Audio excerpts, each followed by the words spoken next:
இன்னைக்கு வந்து ஒரு ஃபங்க்ஷன் ஆக்சுவலி வந்து எங்கள் அண்ணன் வீட்டில். ஸோ இப்போ மேக்கப் பண்ணிக்கிட்டு இருக்கேன். சொல்லப்போனால் ரெடி ஆகிக்கிட்டு இருக்கலாம்.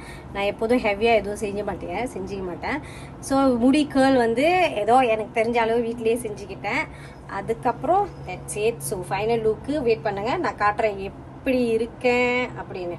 ஓகே, இதாங்க என்னோட ஃபைனல் லுக்கு. ஒரு சிலர் என்கிட்ட கேட்பீங்க, அக்கா உங்களோட மேக்கப் டுட்டோரியல் கொடுங்கன்னு. எனக்கு அந்த அளவுக்குலாம் செய்ய தெரியாது. ஸோ நான் எப்போதும் சிம்பிளான மேக்கப் தான். ஸோ ஓகேங்களா, சாரிலலாம் இருக்கா, சாரி சொந்தமாக கட்டினது.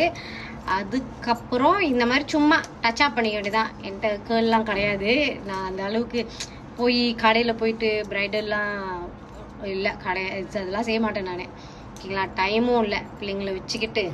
ஓகே, அண்ட் ஆல்சோ இது என்ன செய்வேன், லாஸ்ட்லி கொஞ்சம் டச்அப் பண்ணிக்குவேன். கொஞ்சம் மெஸ்ஸியாக இருக்கும் அந்த முந்தானி இடத்துல. எப்போதும் அந்த மாதிரி நான் செஞ்சுக்குவேன். ஓகேங்களா, தேங்க்யூ. காமெண்ட் பண்ணுங்கள், நல்லா இருந்தால் காமெண்ட் பண்ணுங்கள். ஸோ இது வந்து என்னோட சிம்பிள் மேக்கப்லா. ஸோ நார்மலான குட்டி மேக்கப். ஸோ இது கிளம்புறதுக்கு எவ்வளோ நேரம் பார்த்தீங்கன்னா ஒரு 15 நிமிஷம் அந்த மாதிரி ஆச்சு. சாரி கட்டி தலை சீவி அந்த மாதிரி. ஓகேங்களா, என்னோட ப்ரொஃபைலை ஃபாலோ பண்ண மறந்துடாதீங்க. ஸோ இந்த மாதிரி செஞ்சுக்கோங்க.